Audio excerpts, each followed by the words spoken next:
Hola, buenas noches a todos. Estamos ya en la segunda semana de charlas.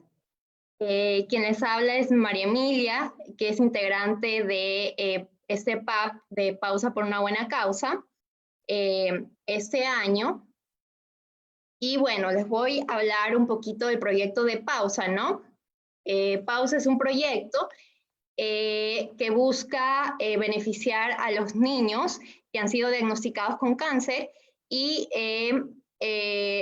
con donaciones de plaquetas, ¿no? Por medio de donantes voluntarios. Muy aparte del foco de este proyecto como tal, tenemos también la necesidad, pues, surgió la necesidad, ¿no? De crear una página web para así que los papitos tengan mayor información y que sea un recurso de ayuda, de soporte, ¿no? Yo les voy a compartir en este momento eh, pantalla para que puedan ver nuestra página web. Entonces, voy a compartirles y esta es nuestra página web. Ahí está. No sé si es que me ayudan, si la pueden ver. Bueno, esta es nuestra página web. Todavía está en curso, ¿no? La estamos todavía desarrollando como tal, pero aquí ya tenemos temas que surgen pues de las necesidades que tienen los papitos como tal, ¿no? Y aquí vamos a tener, bueno, aquí también estamos transmitiendo la charla y se pueden suscribir aquí en nuestra página web ingresando aquí su correo electrónico. Esta charla también se está transmitiendo en YouTube y en Facebook. Entonces, bueno, eso quería comentarles para que sepan cuál es la página web de Pausa, www.pausaporunabuenacausa.org. Esa es nuestra página de Pausa por una Buena Causa. Y bueno, ahorita voy a dejar de compartir y bueno, voy a presentar a nuestra invitada del día de hoy, con quien tenemos el gusto de compartir y de tocar este tema, ¿no? De mi hijo o hija tiene cáncer, cómo afrontar el primer diagnóstico. Entonces, le doy la bienvenida a Betty, ella es psicóloga clínica. Bueno, ella es psicóloga clínica del servicio de cuidados paliativos en el Hospital del Niño. Le doy la bienvenida a Betty, bienvenida, con ella vamos a desarrollar hoy este tema muy importante, ¿no? Y que los papitos tienen de pronto muchas dudas, ¿no? Y bueno, le doy la bienvenida a Betty, muchas gracias por estar aquí, por compartir este espacio con nosotros, es súper enriquecedor para el proyecto también y para los papitos, así que le doy la bienvenida y puede comenzar.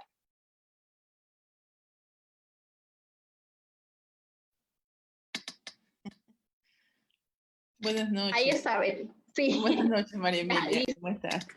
Primeramente, muchas gracias por la invitación, ¿no? Sí, sobre todo es un honor, es un privilegio para mí poder compartir estos conocimientos que sobre todo, a los que sobre todo he llegado por la experiencia, ¿sí?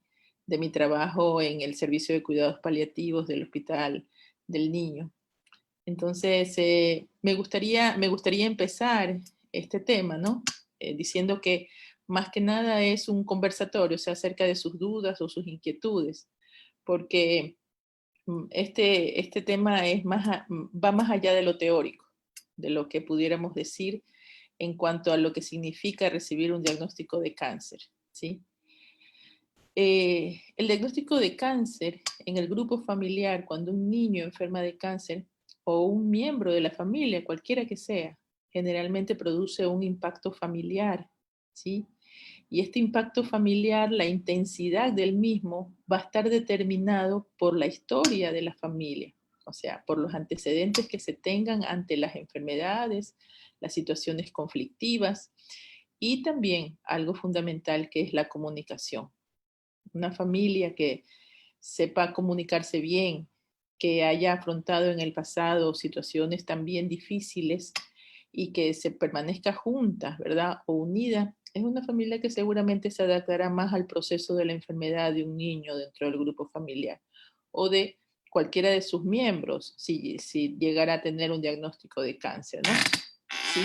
Entonces, lo primero que debemos recordar es que es un impacto, y como todo impacto produce un shock, ¿verdad? Ante el cual inicialmente podríamos no reaccionar de la manera más adecuada o sentirlo como algo muy confuso, ¿sí? No, en ese momento es una gran montaña ante la cual decimos, no sé qué vamos a hacer a partir de ahora. Esto es algo que nunca esperábamos escuchar, ¿sí? Entonces, en esto quisiera destacar la importancia que tiene el médico, quien informa, ¿sí? Porque quien informa tiene tiene la potestad, digamos así, o la autoridad hasta cierto punto de minimizar ese impacto de alguna forma, de alguna manera. Porque decimos que en la vida no es lo que se dice, sino cómo se dice. Si el médico que está informando, el oncólogo, el médico tratante, quien tenga que informar a la familia, lo hace de la manera adecuada, entonces seguramente la familia también podrá vivirlo con menos trauma, ¿no? ¿Sí? Porque la actitud del médico, las palabras del médico, la forma clara en la que él pueda explicar la enfermedad, la empatía que muestra ante la situación, ¿sí? Va a determinar también la manera como la familia lo afronte. Entonces, más que nada, quiero destacar eso, la importancia que tiene el médico o el equipo de salud ante un diagnóstico de cáncer, ¿sí? No por eso, no por nada, en el Hospital del Niño se están manejando los talleres acerca de cómo informar malas noticias, precisamente para que podamos nosotros de alguna forma también colaborar para que la atención sea más cálida, más humana y más empática también, ¿sí? Ahora, ¿qué pasa con el niño que enferma? ¿Qué es lo que sucede? Primero, la familia tiene que reacomodarse a una nueva cotidianidad, ¿sí? Pero el niño dentro de su grupo familiar sufre un cambio radical, ¿sí? En su vida cotidiana. Y uno de los primeros cambios que experimenta es el de su entorno. Tiene, por lo ya sabido, él tiene que pasar largos periodos de tiempo de hospitalización, ¿no? Que conllevan alejarse de sus hermanos, de sus amigos, de su escuela, abandonar muchas veces su escuela. Y eso para el niño no es algo tan sencillo, ¿sí? Los niños, como sabemos, son muy activos, siempre quieren jugar, siempre quieren estar relacionándose, o siempre quieren estar también con su papá, su mamá o su familia, ¿no? Entonces, de repente, este entorno a lo que es tan agradable y tan seguro para el niño, de repente cambia y se convierte en una habitación de hospital, ¿sí? Y obviamente eso también implica pinchazos, implica personas a las que no conoce, relacionarse con un personal de salud que con el tiempo sí suelen apegarse, suelen establecer una relación afectiva, ¿no? Más allá de profesional, también muy afectiva, pero que en una primera instancia pues son desconocidos para el niño y para la familia. Además, ese entorno que genera tensión en el niño también genera tensión en sus padres, ¿sí? Entonces, ¿qué es lo que hay que entender? Es cuáles son esos cambios y y la importancia que tiene el cuidador, ¿sí? Para poder ayudar a que el niño pueda manejar la ansiedad.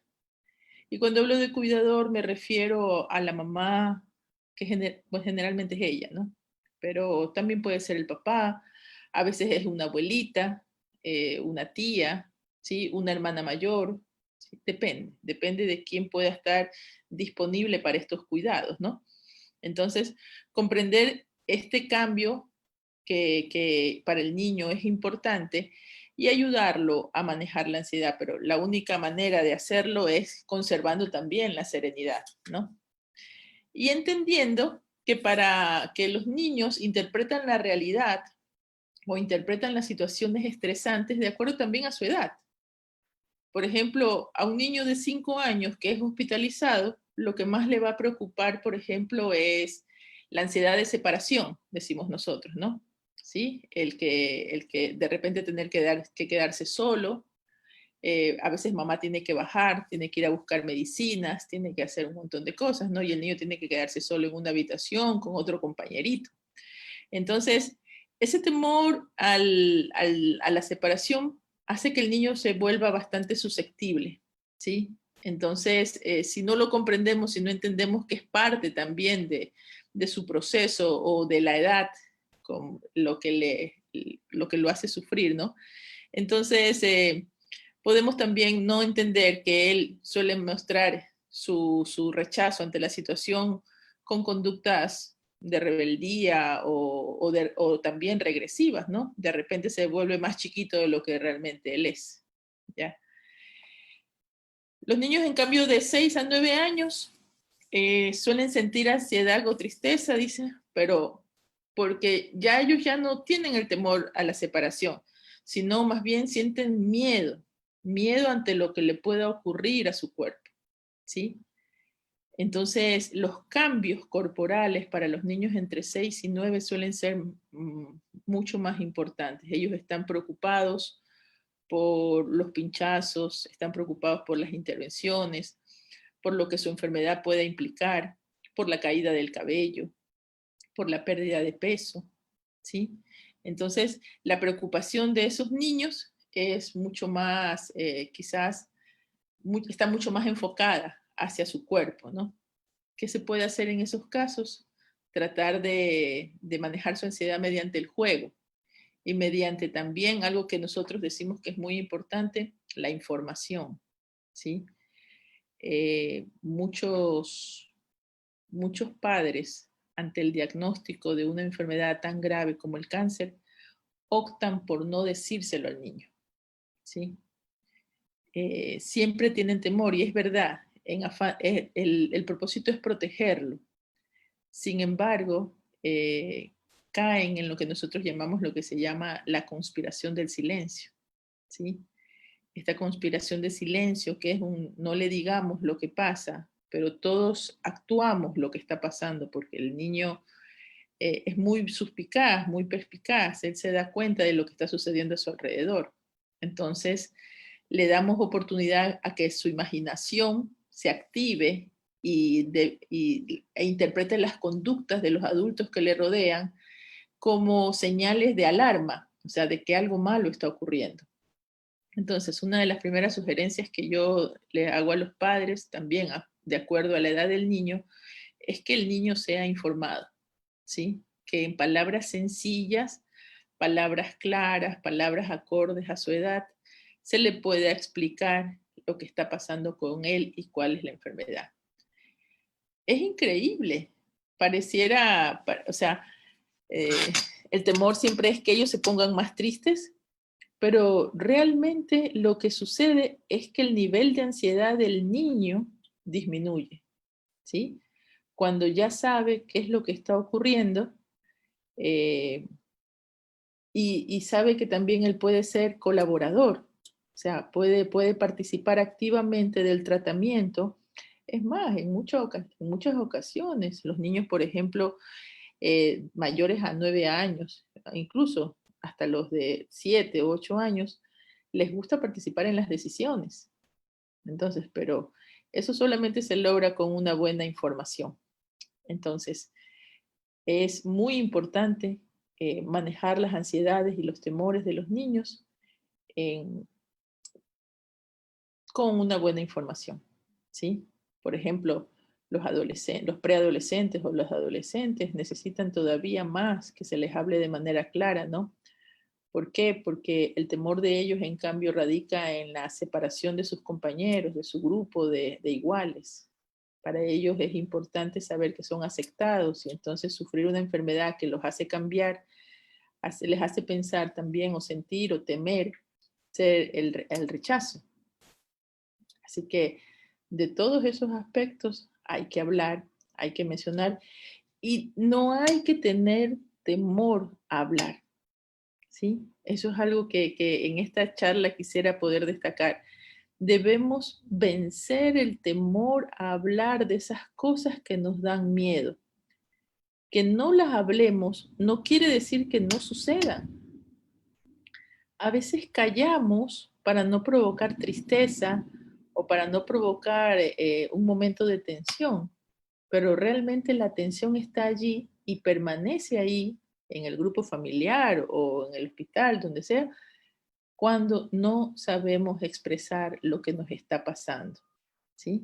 Entonces, los cuidadores, la familia, el paciente, si hay algo que deben aprender, es a expresar sus emociones, a decir lo que están sintiendo, ¿sí? Quizás alguno de los padres que nos está escuchando, si eso es así, se preguntará, ¿quién debe decírselo al niño? Porque los papás dicen, yo no puedo. Esa es una respuesta muy común cuando estoy hablando con ellos, ¿no? Yo no podría decírselo, no tengo el corazón para decirle lo que está pasando. ¿Ya? Entonces, en esos casos siempre es bueno, es mejor también recurrir al apoyo profesional, ¿no? ¿Sí? Que con pautas muy sencillas o los asesoramos para que ellos puedan hablar, intervenir, o nosotros lo hacemos también en caso de que los padres, bueno, no se sientan en la capacidad de hacer esto, ¿no? Pero bueno, eso más que nada, ¿sí? Entonces, informar y del lado de los cuidadores, cuidarse, porque el cuidador generalmente enfoca su atención hacia el enfermo o hacia el niño que está enfermo, y lo que realmente debe hacer el cuidador es también cuidarse, porque un cuidador que descansa bien, un cuidador que puede comer, un cuidador que puede manejar bien sus emociones, será un cuidador que le va a transmitir seguridad al niño. Entonces, los niños interpretan mucho lo que pasa con los adultos. Si el adulto que lo está cuidando se siente ansioso, temeroso o se desborda en sus emociones, porque eso también puede pasar. El adulto que se desborda y comienza a llorar, a gritar, a no saber qué hacer, a deambular por todas partes sin objetivo, sin tener claro cómo es la situación, ¿no? Es también un cuidador que puede transmitir mucha ansiedad, mucha angustia a los niños, ¿sí? Entonces, tomar conciencia de la importancia que tienen los cuidadores es importantísimo, ¿sí? Porque van a tener que aprender estrategias que les permitan tener recursos de afrontamiento, ¿no? ¿Sí? Ante la situación de crisis. Es por eso que el apoyo psicológico en estos casos es fundamental, porque nada mejor que un profesional pueda asesorarlos o asesorarnos en una situación como esa para saber cómo ir afrontando cada situación que se presenta y también de qué manera podemos ir nosotros tomando las decisiones más acertadas, ¿no? ¿Sí?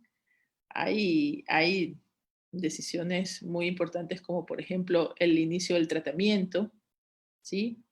Eh, la vuelta a casa, cómo hacer con la vuelta a casa, cómo manejar, por ejemplo, la adherencia al tratamiento, cuando existen las recaídas, cuando el niño pasa a una fase paliativa y ya su pronóstico no conlleva la curación, sino más bien sabemos que puede producirse el fallecimiento a corto o a largo plazo, ¿no? Tomar decisiones como si el niño o el paciente tiene que someterse o no a tratamientos agresivos. Entonces, decisiones de esa naturaleza son importantes asesorarse con el profesional, porque es quien ayuda también a mantener cierto grado de objetividad, ¿no? Ante eso. Entonces, ese es el propósito también de la psicología y de los psicólogos, más que nada, ¿no? Sí, porque sabemos cómo intervenir en casos, en situaciones como esa. ¿Ya? Eso. Y los hermanos, que son también tan importantes. Los hermanos que deben también conocer la situación. Debemos evitar esta mala costumbre que tenemos de relegar a los niños o de excluirlos de lo que sucede dentro del grupo familiar. A veces todavía tenemos esa tendencia a decir que ellos no saben, que no se dan cuenta, ¿sí? Pero los hermanos son fundamentales en cuanto a esto, ¿no? Ellos deben conocer el estado de su hermano, ¿sí? o de su hermana, de quien sea, y pueden ser también partícipes o colaboradores del cuidado, ya sea en casa o cuando, por ejemplo, mandan sus videos, sus palabras al niño en el hospital, ¿sí? O más que nada también, si el niño regresa a casa, es importante que ellos sepan cómo pueden ser partícipes y ayudar en los cuidados o colaborar con el niño para que tenga la vida más normal posible, ¿sí? No sé si ustedes quieren hacer alguna pregunta hasta ahí. Betty, sí, usted estaba comentando esto, bueno, bajo mi perspectiva, ¿no? Es muy importante que, como usted comentaba, los papás son como los referentes de su hijo, ¿no? Entonces, por ejemplo, en cuanto a qué estrategias o 3 tips sencillos, por ejemplo, que se podría implementar o en tal caso los papás podrían realizar con su hijo, o sea, me refiero un poco a actividades, ¿no? El compartir el vínculo, este vínculo afectivo que es súper importante. Eh, no sé si es que de pronto por ahí nos puede dar algunos tips de actividades, de pronto que los papás pueden realizar con sus hijos, de qué les puede servir a ellos como tal para compartir, ¿no? Y no me refiero solamente a, bueno, sí, los papás con sus hijos, pero en sí a la familia, ¿no? Involucrando también a los hermanos como tal. Si bien es cierto, como usted lo mencionó, son muy importantes en esta dinámica familiar. Ujú. Sí, bueno, uno de los primeros tips, ¿sí? Es hacer, o sea, tratar en lo posible de conservar la cotidianidad, ¿sí? La normalidad dentro del hogar. Aun cuando todo esté alterado, tratar de que el niño no pierda su autonomía. Si es un niño que ya, por ejemplo, se viste solo, se levanta solo, come solo y realiza actividades de manera independiente, no sobreprotegerlo, ¿sí? No verlo como alguien a quien hay que cuidar permanentemente y que es como si de repente le pusieran un letrerito allá arriba que dice mi hijo enfermo, ¿no? ¿Sí? Y entonces como está enfermo, él es frágil. Entonces, quizás uno de los primeros recordatorios es ese, tratar de conservar la normalidad o la cotidianidad en casa y que él siga siendo, mientras sea posible, parte activa de las actividades del hogar, ¿sí? Hay niños que tienen diversas responsabilidades dentro del grupo familiar. El niño no tiene por qué perder eso, o no tiene por qué, no tenemos por qué condenarlo a esto de ya no puede salir a jugar, ya no puede hacer, ya no puede ir a la escuela, ya no puede hacer esto. O sea, la enfermedad que a veces más que nada se convierte en un ya no puedes hacer muchas cosas. Pero eso que objetivamente se tiene que ir evaluando, ¿ya? Tiene también que estar analizado o visto de acuerdo a las circunstancias reales del niño, ¿sí? Otra cosa también es saber que los padres en esta sobreprotección que quizás comienzan a tener para con el niño, es que dejan de ponerle límites, ¿sí? Y de repente el niño comienza a hacer lo que él quiere y los padres tienen temor de disciplinarlo. Y cuando hablo de disciplinarlo, estoy hablando de formación, estoy hablando de que hay cosas a las que se les tiene, si no están bien, se les debe decir que no, ¿ya? Entonces, evitar ante todo eso de la ausencia de los límites y seguirlo tratando como siempre, o sea, tratar de manejarse las cosas dentro de lo más normal posible, ¿no? ¿Sí? Y si quieres saber cómo se siente el niño, cómo está viviendo la situación, obviamente no todos los niños son comunicativos, ¿sí? No todos pueden decir me siento triste o me siento mal, pero todos los niños juegan, todos los niños, a casi todos les gusta pintar, a casi todos les gusta dibujar, ¿sí? Entonces el juego, el dibujo, son herramientas que le van a permitir a los padres saber o conocer el estado emocional de sus niños, ¿sí? Entonces, como en algún momento estuvimos conversando, ver a un niño que, por ejemplo, utiliza colores muy estridentes, muy rojos, muy amarillos, muy así, ¿no? Son niños que seguramente están pasando por un estado emocional muy intenso, ¿sí? Pero los niños que dibujan o pintan de color azul, de colores más cálidos, todos seguramente están tomando con más serenidad las cosas, ¿no?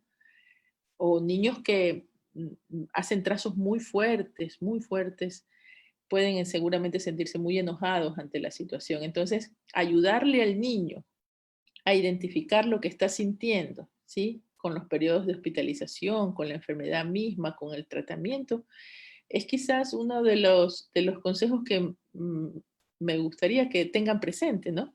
¿Sí? Ayúdele a su hijo a identificar lo que está sintiendo, ¿sí? No, que no se vuelva solamente alguien a quien llevan y traen del hospital y a quien lo someten a tratamientos sin hablar con él o sin tratar de indagar en cómo él se está sintiendo, ¿sí? Eso. Betty, también tenemos una pregunta que nos dice, ¿qué tanto debo hablarle, o sea, qué tanto debo decirle a mi hijo acerca de su enfermedad? Ujú. Eh, Supongo que se refiere a qué tanta información le tengo que dar. Ujú. Que- Bueno, la información que usted debe proporcionarle al niño va acorde a su edad. Por ejemplo, a un niño de 5 o 6 años, ¿sí? Lo que necesita saber, digamos, supongamos que es la leucemia, ¿verdad? La leucemia es uno de los cánceres más comunes o más frecuentes en los niños. Entonces, eh, lo que le puede explicar es cuáles son las células que conforman nuestra sangre, o sea, cómo está formada nuestra sangre, y cómo células que no son tan buenas, ¿verdad? ¿Sí? O sea, explicarle la función de cada una de esas células y cómo células que no son tan buenas vienen e invaden esto, ¿no? Y le hacen daño a las células buenas. Entonces, como la quimioterapia, que es algo que se introduce dentro del cuerpo del niño mediante un suero, viene a ayudar a estas células buenas a combatir a las malas, ¿no? Hasta ahí el niño comprende perfectamente. Ahora, con niños más grandes, ¿sí? Yo lo que le sugiero es ir contestando de acuerdo a lo que el niño le pregunta, ¿sí? Nunca asuma que usted sabe lo que él necesita saber, ¿sí? O no sea usted quien determine lo que él tiene que saber. Conteste las preguntas que él le hace, porque mientras más grande el niño, más curioso es, más necesita saber. Aunque también existen los niños que no quieren saber nada, como cualquier paciente. Hay pacientes que quieren saber en detalle lo que les está ocurriendo. Y hay otros que no quieren saber nada, sino solamente qué es lo que les están haciendo y cuánto tiempo, por ejemplo, van a tener que permanecer en el hospital. Entonces, eso es más o menos como cuando usted le está hablando a su hijo, ¿sí? Y usted le está dando todo un sermón de consejos. Cuando quizás usted hubiera logrado más efectividad si le hubiera dicho concretamente lo que necesitaba saber y cómo es, y lo que el niño está preguntando nada más, ¿sí? ¿Ok? Entonces, por ejemplo, hay una pregunta de los niños muy común que es ¿cómo vienen los niños? Y los papás se enredan toditos queriendo hablar de sexualidad o queriendo explicarle cómo se forma el niño, ¿no? Y el niño solamente quiere saber cómo llegan los niños, y los niños lo que llegan es a través del canal vaginal de la mujer que los tiene dentro de sí y bueno, luego ellos pueden nacer, ¿no? ¿Sí?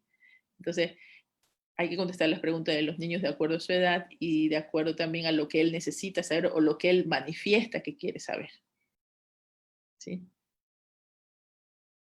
Ok, también tenemos esta pregunta, dice acerca del miedo. ¿Cómo los padres pueden enfrentar el miedo a la muerte para no transmitirle eso a los niños? ¿cómo pueden enfrentar el miedo a la muerte? Y es que yo les pregunto, ¿alguien puede dejar de tener miedo ante la muerte? ¿Alguien puede dejar de tener miedo a perder? El miedo no lo vamos a dejar de tener, ¿eh? ¿Sí? Pero lo que sí podemos hacer es no dejar que ese temor nos invada, ¿sí? Y cuando digo esto, quiero decir que debemos concentrarnos, ¿sí? En qué es lo que podemos hacer por el niño. Hay muchas cosas o muchas actividades, muchas tareas que podemos cumplir cuando sabemos que un paciente va a fallecer, ¿no? Como por ejemplo afrontar, a mejorar su calidad de vida, eh, hacerlo sentir confortable, ¿sí? Pero el temor a la muerte puede ser algo que nos invada muchísimo y eso no nos permita actuar de la manera más adecuada. Entonces, yo le diría que la mejor manera de afrontarlo es hablándolo con alguien y decir, yo tengo miedo, porque ese yo tengo miedo implica que voy a tener una devolución de a qué le tienes realmente miedo, ¿no? ¿Sí? Y si yo le tengo miedo a perder, ¿qué vas a hacer en caso de que eso suceda? O sea, qué es lo que quieres para tu hijo en una situación así?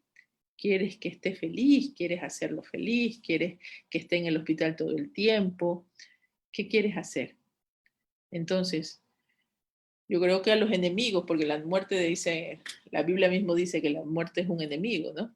¿Sí? A los enemigos hay que mirarlos de frente y hay que saber, hay que conocerlo para saber cómo enfrentarlo, ¿sí? Y no hay mejor manera que poder hablar acerca de eso, ¿no? Hablar de nuestros temores, de nuestros miedos e ir, bueno, pues contestando nuestras preguntas con respecto a eso, porque no todos tenemos la misma experiencia frente a la muerte, ¿sí? Hay personas para quienes la pérdida o la muerte es algo desastroso, puede aniquilarlos definitivamente. Y hay otras personas para quienes quizás no suceda de manera tan intensa, ¿no? ¿Sí? Entonces, saber o estar conscientes de a quién vamos a perder, qué significa para nosotros y qué podemos hacer por él, es algo importante en ese afrontamiento, ¿sí? Ok, gracias Betty. También tenemos otra pregunta, estrategias específicas para involucrar a los hermanos dentro de este proceso. Uh-huh. Hoy, por ejemplo, tuvimos el caso de un niño, no necesariamente un niño oncológico, pero sí un niño que padece de una enfermedad muy grave, ¿sí? Entonces, primero, eh, hablar con ellos. Yo soy partidaria de la comunicación, ¿sí? Sentarse como grupo familiar y explicarles lo que está sucediendo, ¿sí? Preguntarle a cada uno qué es lo que quisiera hacer. Por ejemplo, si es un hermano, ¿qué es lo que quisiera hacer con su hermano? Hoy le preguntaba yo a un niño de 7 años, ¿qué quieres hacer por tu hermano? Y él me dijo, quiero poder verlo. ¿Por qué quisieras verlo?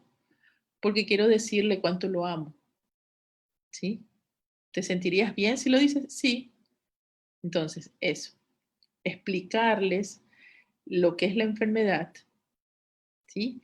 Y promover espacios de encuentro o espacios en los que ellos puedan eh, expresar sus emociones, ¿no? ¿Sí?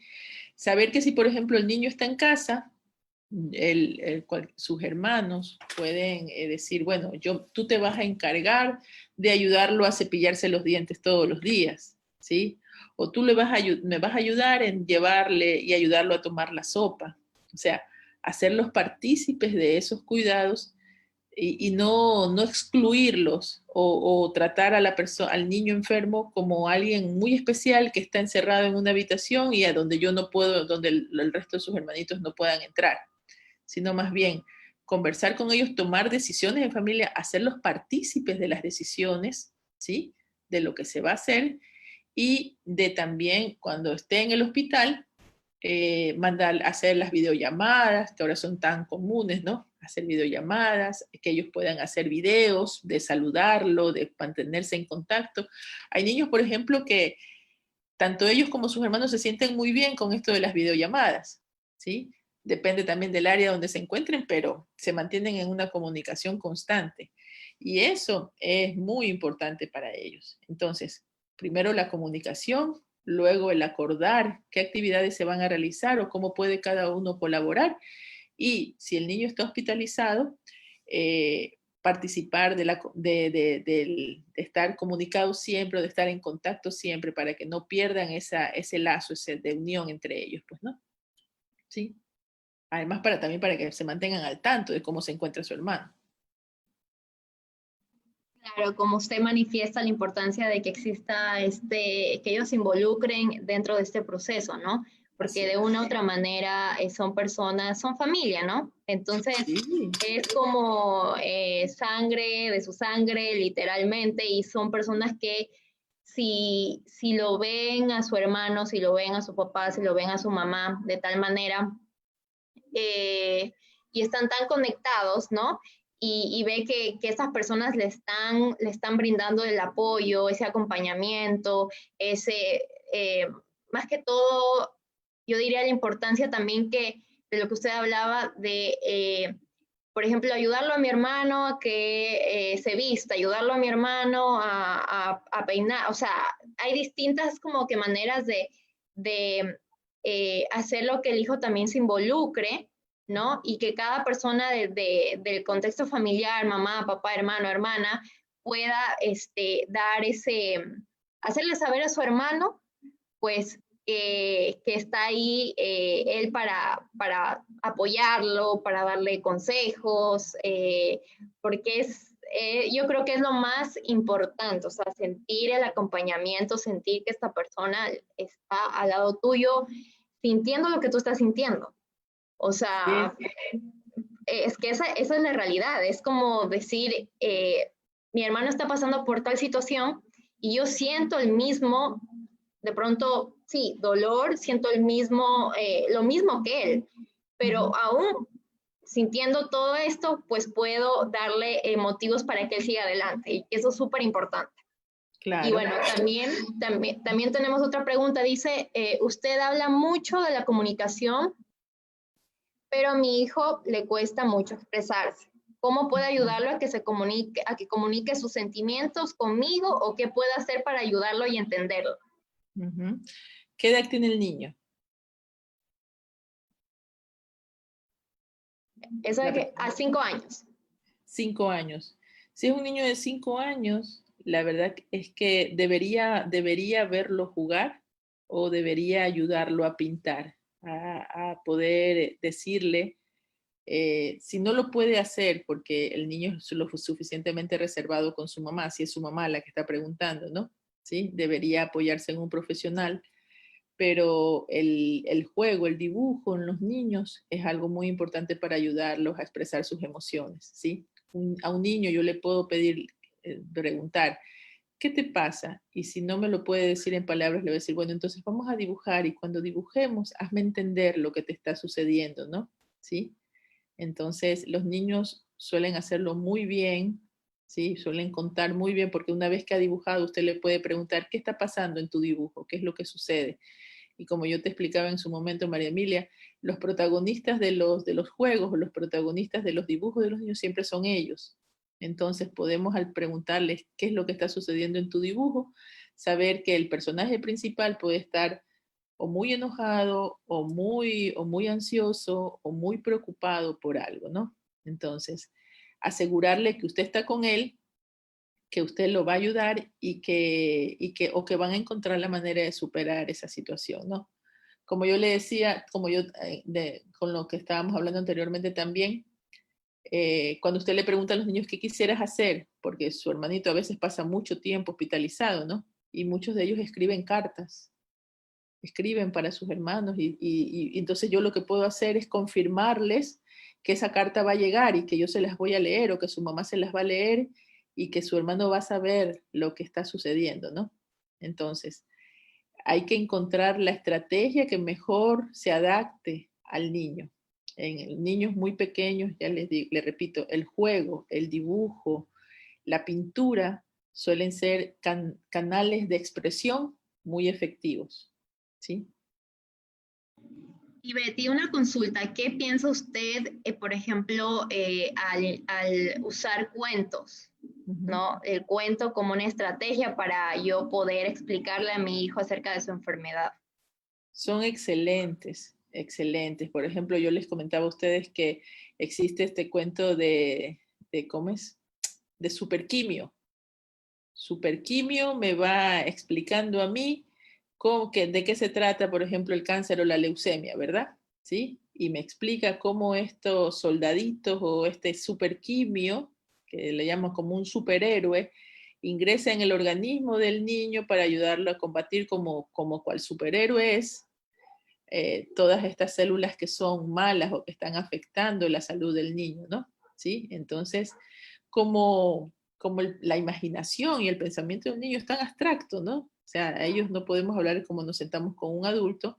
Ellos a través de esto pueden simbolizar y pueden representar muy bien y darse a una idea de lo que está pasando y generalmente siempre son los superhéroes que van a poder combatir lo que está sucediendo, ¿no? Entonces el cuento es una estrategia muy, muy eficaz.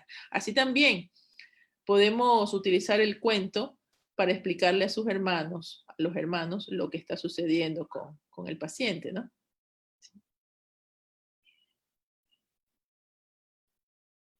Claro, Betty. Y no, justamente nosotros en nuestra página web, como lo comenté al inicio, hicimos un podcast que es como un cuentacuentos de Superquimio, del cuento Superquimio y también de Lucy, que también es otro cuento. Entonces, realmente tener estos recursos a la mano y poder brindarles a los papás este tipo de estrategias son muy enriquecedores, ¿no? O sea, son estrategias que si bien es cierto, van a ayudar a comprender al niño, van a ayudar a poder darle ese lenguaje necesario para que el niño comprenda. Entonces, de igual manera, yo al finalizar pues esta charla les vuelvo otra vez a mostrar nuestra página web para mostrarles también cómo está diseñado un poquito. Pese a que al principio sí les mostré, pero al último también les voy a volver a mostrar para que la puedan ver. Betty, sí quisiera, por ejemplo, que nos dé algún tipo de reflexión, ¿no? Algún tipo de reflexión, algo que se lleva todos los días de su profesión. ¿Qué le podría decir a los papás? ¿Algún mensaje, alguna reflexión? Porque sabemos que este proceso no conlleva muchas cosas que a veces uno no se espera, ¿no? No se espera lidiar con ese tipo de problemas, no se espera encontrarse con más problemas o con algunas necesidades como tal, pero yo creo que lo que usted hoy día nos ha dado, este recurso del hablar acerca de cómo afrontar este primer diagnóstico, nos ha dado muchas ideas y muchas respuestas a las preguntas que los papás han tenido como tal. Y sí quisiera que usted nos dé algún tipo de reflexión o algo que nos pueda compartir acerca de esto, de su carrera como tal, de darle un mensaje a los papás, porque siempre, como lo dije en la charla anterior, creo que cada profesional, muy aparte de tener su vocación, de cumplirla, de amarla, de quererla, siempre se lleva algo de los papás. Siempre se lleva como que esa motivación, esa energía. Inclusive a veces los papás son los que más nos enseñan a los profesionales, ¿no? Son los que de una u otra manera siempre nos enseñan cosas que de pronto no vemos del día al día. O sea, del día a día de pronto no nos fijamos en las cosas sencillas de la vida, ¿no? Y son ellos quienes nos encaminan para estas cosas. Entonces sí quisiera que nos dé algún tipo de reflexión y bueno, algún mensaje para los papitos. Bueno, una de las cosas que con frecuencia puedo ver es el desasosiego que siente un padre ante un diagnóstico de cáncer de un hijo, ¿no? La angustia que se apodera de ellos. Puedo decirles que en esos momentos lo más importante es buscar apoyo, o sea, encontrar apoyo en alguien y centrar sus pilares de apoyo en el grupo familiar, ¿sí? Cuando un hijo enferma, generalmente cada miembro de la familia suele sufrirlo en soledad, cada uno de un modo muy, muy diferente. Comprender y aceptar que lo que me está pasando a mí también le está pasando al otro es algo muy importante. Y cuando digo comprender es aceptar que no todos sufrimos de la misma manera. Por ejemplo, las mamás suelen ser llorar mucho, mucho, mucho. Y eso es algo que a los papás a veces los desestabiliza, porque ellos en cambio dicen que son fuertes, que deben ser fuertes por su familia, ¿sí? Y llorar es un modo también de aliviarse. Entonces deben permitir llorar, deben permitir que la persona llore, llorar no es malo, llorar es uno de los recursos terapéuticos más importantes, ¿sí? Entonces, cuando le decimos a alguien que no llore, le estamos diciendo a esa persona que deje de expresar lo que siente y lo que no se dice nos enferma más, ¿sí? Entonces, entender que hay quienes necesitamos expresarnos a través de las lágrimas o de las palabras, o hay quienes como los padres que prefieren ellos mantenerse o considerar que deben ser fuertes, ¿no? Pero no porque no lloren, no les duele, ¿ya? Entonces, no sería importante no medir el dolor del otro en base a mi dolor. O sea, si yo lloro y hacia mí me duele, resulta ser que porque tú no lloras o tú no lo expresas o no lo dices, debe ser que te duele menos que a mí, porque yo soy la mamá y yo soy quien lo llevé en mi vientre y a mí es quien le va a doler siempre mucho más que a ti. No, a papá y a mamá les duele. Entonces, comprender el dolor del otro y aceptar que el otro tiene derecho a expresarlo de un modo muy particular, eso ayuda muchísimo a aliviar la tensión en el grupo familiar. No dejar de lado a los hermanos. Generalmente en situaciones como esta, los hermanos suelen ser dejados de lado porque, claro, toda la atención y la prioridad está dada en el niño que está enfermo. Y nos olvidamos de que tiene a sus hermanitos, ¿no? Y entonces ellos a veces suelen estar que con la abuela, que con la tía, que con alguien que los puede cuidar, ¿no? ¿Sí? Y quizás dejamos de prestar atención a las necesidades de ellos. Entonces, acordarnos o tener presente que ellos también requieren de atención es algo importante para la familia porque recordemos, el diagnóstico de cáncer no afecta solo al niño que se enferma, afecta e impacta a todo el grupo familiar. Por lo tanto, todo el grupo familiar va a tener necesidades, ¿sí? En general y necesidades muy particulares. Entonces, hablar con los hermanos, hacerlos partícipes de lo que está sucediendo, comunicarse eficazmente, o sea, en palabras sencillas. Usted no necesita decirle a un niño las cosas de una manera cruda, ¿sí? Como a lo mejor lo podría conversar o hablar con un adulto, pero sí es necesario que usted lo pueda conversar. Entonces, estar más unidos, a veces yo les digo a los papás, la enfermedad o la muerte de un hijo puede unir o separar familias, ¿sí? ¿Pero por qué? Porque no entendemos el dolor del otro. Entonces, eso y autocuidarnos, ¿sí? No solamente debemos cuidar del enfermo, sino cuidar de nosotros mismos y cuidar de todo el grupo familiar. Buscar apoyo. Si usted es parte de un grupo familiar que está pasando por una situación como esa, ¿sí? Pregunte cómo puede apoyar, de qué manera puede apoyar. Hay quienes, por ejemplo, quieren estar todo el tiempo en el hospital y quizás el apoyo sería poder ayudar económicamente, porque los que están en el hospital, los recursos económicos se terminan. porque tienen que estar cuidando a sus niños. Entonces, pregunte, es mejor preguntar de qué manera yo te puedo apoyar, porque eso suele ser mucho más eficaz que apoyar de la manera que yo creo que tengo que apoyar, ¿sí? Entonces, ser solidarios, ser empáticos, comprender el dolor del otro es algo importantísimo en situaciones como estas, ¿sí? Y quiero al final destacar, por favor, no pierda la esperanza aun si las cosas se tornan muy difíciles. Y quiero decir ante eso que no es que dejemos de aceptar o de ser objetivos ante la enfermedad, pero nunca abandonemos la esperanza. ¿Por qué? Porque tenemos esta tendencia a responsabilizar o a decir que esto es la voluntad de Dios o que Dios lo quiere así, ¿no? Pero realmente Dios es el único que se queda o el único que está con nosotros, aun cuando todos los demás se han ido. Entonces, si Él es nuestro refugio, si Él es el ser en quien nosotros encontramos consuelo, no alejarnos de Dios, ni que el grupo familiar se aleje de Dios, sino permanecer cerca de Él, porque es la única manera de que podamos nosotros también encontrar fortaleza para continuar y seguir adelante. ¿Sí? Entonces, no se desesperance, llore, hable, exprese sus emociones, pero siempre manteniendo su esperanza, ¿no? ¿Sí? Sí, Betty, muy importante lo que usted acaba de mencionar.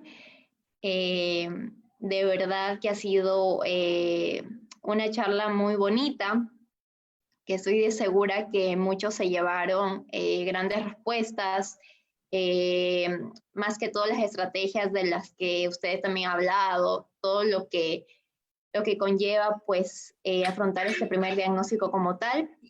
Y bueno, para ir culminando, yo le quiero agradecer a Betty por ayudarnos, por apoyarnos en nuestro proyecto como tal, por siempre estar ahí pues para nosotros. Y de verdad que ha sido una charla espectacular. Quiero agradecerle de parte de todo el equipo de también a los papás que están aquí presentes, a todos los que nos están viendo por Facebook, la página web.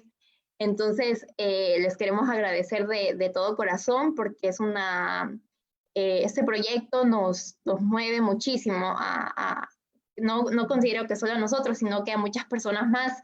Y lo ideal es darle ese soporte a los papás, darle ese acompañamiento, ¿no? Entonces, como les comenté, teníamos la página web aquí que la pueden ver. Tenemos, bueno, primero está la portada, ¿no? Y tenemos, por ejemplo, las campañas, ¿no? Que es las campañas que se han realizado para concientizar como tal la importancia de la donación de plaquetas, de que las personas voluntarias pues puedan ayudar a estos niños, que puedan donar las plaquetas y también hacer donante, conocer cuáles son los pasos para que esta persona pueda ir a donar. Y también tenemos la jornada artística Pausa, que también esta la estamos ya llevando a cabo. Bueno, está todavía en curso, pero se trata de cómo ayudar a Pausa desde tu casa, ¿no? Acoplándonos a nuestro no sé si nuevo estilo de vida, pero si es así, pues como estamos todos por, por este medio, por Zoom, por la virtualidad, ¿no? Y también por qué donar, conocer también la importancia de donar estas plaquetas. Acá están todas las charlas en vivo, ¿no? Comenzando desde la semana pasada.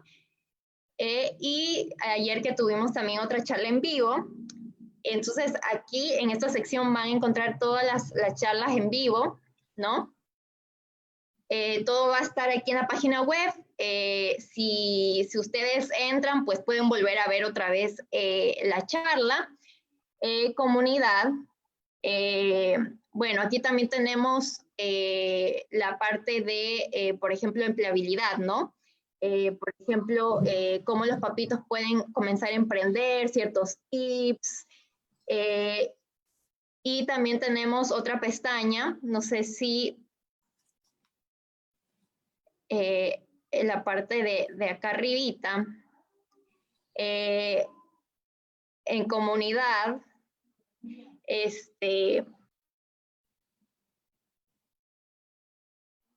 Pau, si me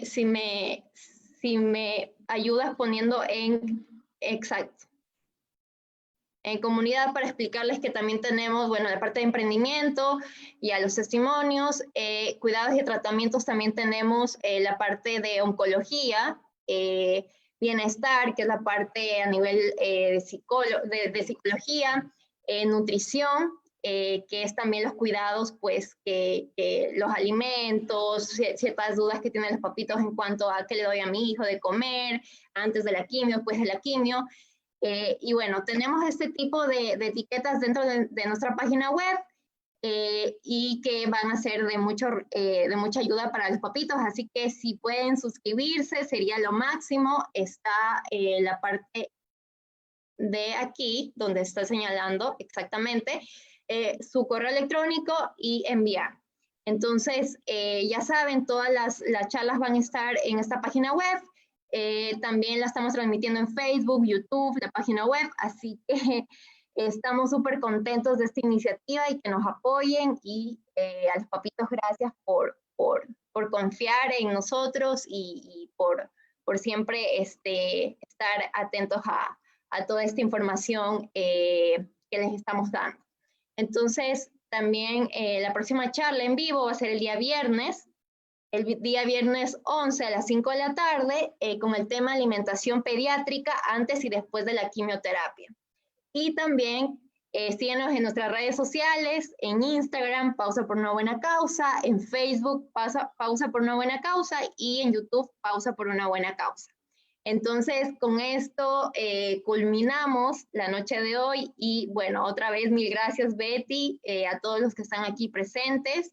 Ha sido una linda charla y bueno, esperamos tener más oportunidades, ¿no? Y agradecerles a todos por estar aquí. Así que nos vamos despidiendo y muchas gracias por todo.